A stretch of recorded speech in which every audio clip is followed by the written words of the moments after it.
Ladies and gentlemen, there comes a point in life not marked by candles on a cake or gray in the mirror, but by the weight of your own questions. You begin to ask, have I lived well? Am I still living well? And if the answer is hesitant, then listen closely, because aging, real, healthy aging, is not about retreating from life. It's about rising to meet it differently. And that demands discipline. It demands order. It demands that you stop pretending the later years are for fading away. They're not. They're for refining who you've become and setting an example for who others might become. These are the 5 golden habits for healthy aging. Discover them not later, not next year. Discover them now. Chaos is the enemy of peace. And as you age, peace is no longer optional. It's vital. You need rhythm. Get up at the same time, eat at the same time, move your body at the same time. Create a small cosmos out of your day, one that shields you from the disorder of the outside world. Your mind craves structure more than your body craves rest. And when you deny it, you drift not just physically, but morally, emotionally, spiritually. Healthy aging begins with ordered living. Nobody is coming to save you. Not the government, not your doctor, not your children. The brutal truth is your body is your duty. The food you put in it, the movement you demand of it, the way you speak to it in your own mind, these things matter enormously. Don't wait for a diagnosis to become disciplined. Responsibility is not a punishment, it's a path. And if you take that path seriously, your body will often surprise you with how far it can still carry you. The temptation to relax into irrelevance is one of the great lies of old age. Comfort becomes a trap. The couch, the television, the retirement from effort. These things quietly erode your spirit. You need to pursue meaning. Volunteer, mentor, create, engage in small acts that stretch your soul beyond your own concerns, because comfort is a shallow god. It asks nothing, gives nothing, and leaves you with nothing. This is not vanity. This is not about aesthetics. This is about honoring the vessel that carries your soul. Train your strength, even if it's just with resistance bands or slow walks uphill. Hydrate, sleep deeply, eat what nourishes, not what numbs. Do these things not because you want to live forever, but because how you live matters. A healthy body supports a sharp mind, and together they support something even deeper, your ability to stand upright in the world. Isolation will kill you faster than disease. You are not meant to age alone. You are meant to speak, to listen, to pass wisdom down the generations. Your presence, your guidance matters. Be a mentor. Share your story. Invest in those younger than you. They need your battle scars more than you realize. You are not obsolete. You are essential, but you must choose to engage. One day this ends. And that truth should not paralyze you. It should ignite you. Knowing that time is limited forces you to live with depth, not just duration. Healthy aging is not the avoidance of death. It's the dignified embrace of life while you still have it. It is not fear that prolongs vitality. It is courage. So I ask you, what will you do now? Not next month, not when you feel motivated. Now, because aging well is not a matter of luck. It is a matter of character. And character, thankfully, can be chosen. There is a quiet tragedy in the way many people approach the later years of life, a kind of slow surrender to chaos disguised as freedom. They say things like, "I've earned my rest," or "I don't need to stick to a schedule anymore," as if structure were a punishment rather than a privilege. But let me suggest something that may sound almost heretical in our comfort-driven age. The absence of order is not freedom, it is drift. To age well, you must begin by reclaiming your days. That starts with the most fundamental discipline, routine.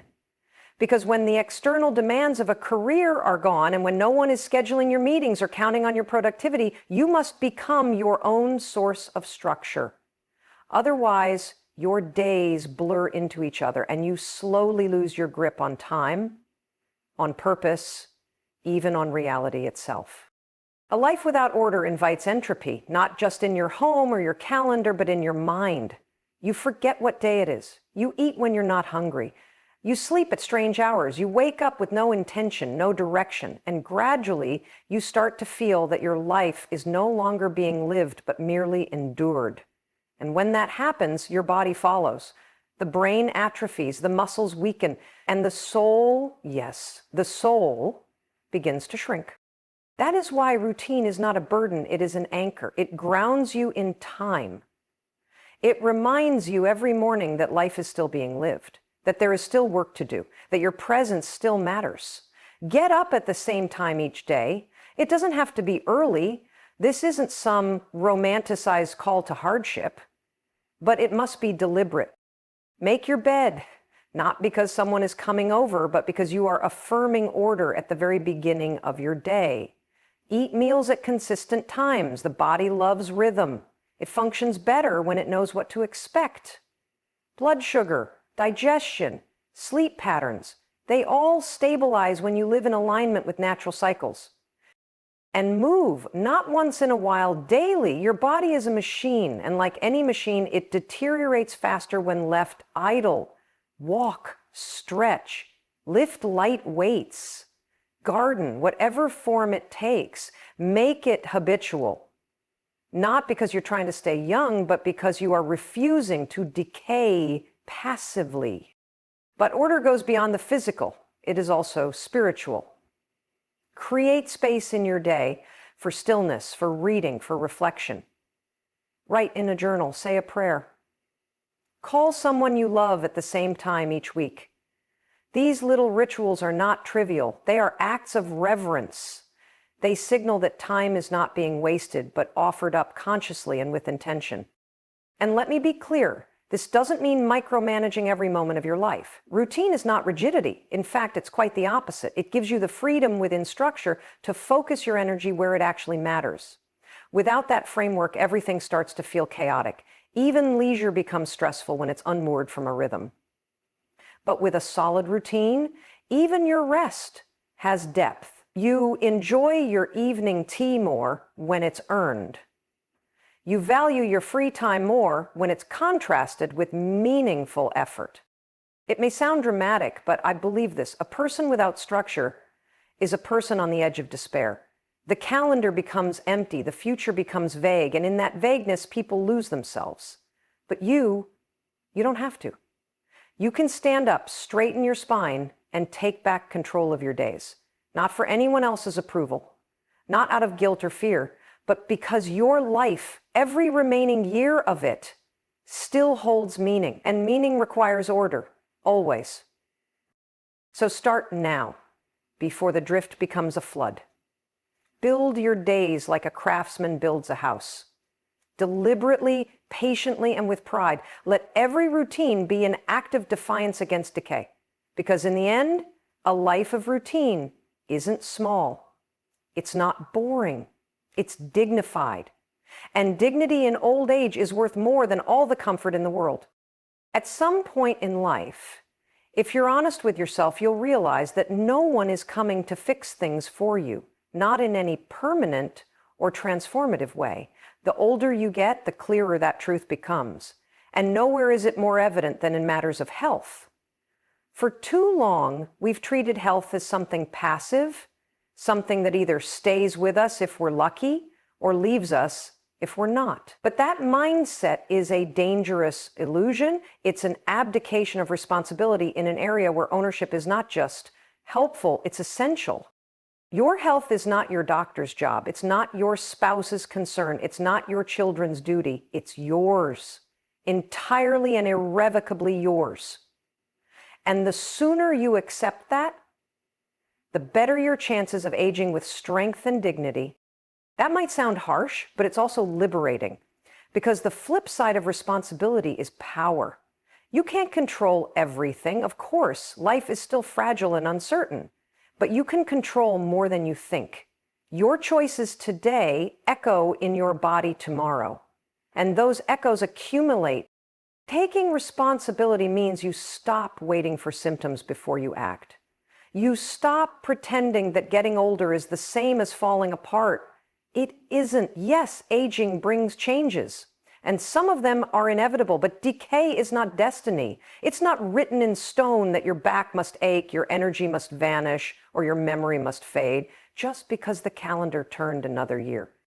Many of those things are the result of neglect, not time. Start by taking a ruthless inventory. What are you putting into your body? Are you eating food that nourishes or food that numbs? Is your diet built for vitality or for convenience? What about movement? Do you still demand something from your body every day, or have you convinced yourself that rest is the only remaining option? The truth is, the less you move, the more your body forgets how, and the longer you wait to reverse that trend, the harder it becomes. Responsibility also means facing the habits you've let slide over the years. The late nights, the extra drinks, the missed appointments, the unchecked stress. These things don't just steal time, they steal quality of life. They add up slowly, quietly, but relentlessly. And yet, even now, they can be reversed. Your body is always listening, always responding. It doesn't care how old you are. It responds to what you do. And that's the miracle most people miss. The body is incredibly forgiving if you show it respect. But respect requires discipline. It requires saying no when it's easier to say yes, to the second helping, to the skipped walk, to the internal voice whispering, "What's the point anymore?" That voice is not your friend. It is the sound of surrender. And you are not here to surrender. You are here to live fully as your mind and body will allow. And that capacity expands every time you act like your health matters. And it goes deeper than just diet and exercise. Responsibility also means managing your environment. Are you surrounded by people who lift you up or drag you down? Are you in spaces that bring calm or chaos? Health isn't just a biological state. It's also psychological, emotional, and even spiritual. If your surroundings constantly wear on you, your body will show it. So take responsibility there too. Clean up your space, create beauty where you can, eliminate what poisons your peace. None of this is easy. If it were, everyone would do it, but you are not everyone. And this is your life we're talking about.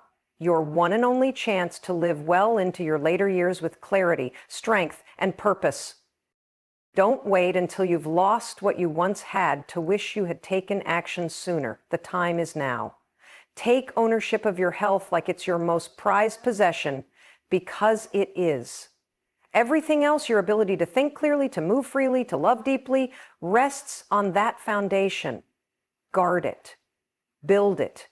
And above all, take responsibility for it. No one else can, and no one else should. There is a seductive idea that creeps into life as we get older, the idea that we've earned the right to rest, to retreat, to remove ourselves from the burdens of effort. And it's not entirely false. After decades of work, of raising families, of enduring hardship, you have earned something. But the question isn't whether you deserve rest. The question is what happens when comfort becomes your only goal. Comfort by itself is not evil, but it is a terrible master because comfort asks nothing of you. It does not challenge, it does not stretch, and it certainly does not care whether you become a fuller, more alive version of yourself. It just lulls you into a slow erosion of. That's the real danger, not the aches in your joints or the thinning hair or the slowing pace of your stride. No, the danger is that you stop aiming at anything meaningful and instead collapse into the arms of passive ease. The tragedy is that the world still needs you. Even if you're no longer clocking into a job or raising young children, your value hasn't expired. If anything, your experience has seasoned you.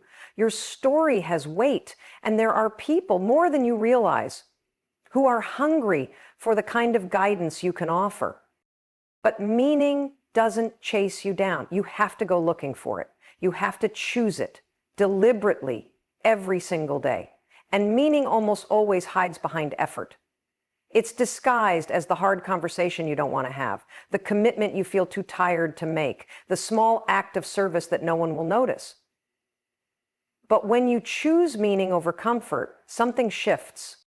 We want to feel that our lives matter, not in the sense of popularity or prestige, but in the quiet sense that our presence made something a little better than it was before. That's why retreating into nothing but leisure is a kind of spiritual suicide.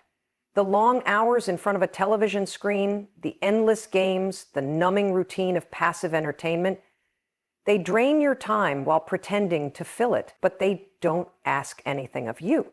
And what doesn't ask anything of you doesn't grow you, and what doesn't grow you slowly starts to diminish you. You were not built for a life of ease, you were built for a life of purpose. That doesn't mean you need to start a foundation or write a book, though you might. It simply means you have to orient yourself towards something greater than your own comfort. Maybe it's mentoring a young person, volunteering in your community, learning something new, pushing your mind to stretch rather than shrink. Or maybe it's simply making yourself available, really available, to the people around you. This is not just about activity, it's about intention. You can be busy and still feel empty. But when you do something that resonates with your values, that aligns with what you believe is good and true, even the smallest acts become sacred. Even washing the dishes, if done with gratitude, carries more meaning than an entire day spent in pursuit of idle pleasure. The harsh truth is this: comfort is a slow death, and it wears a friendly face.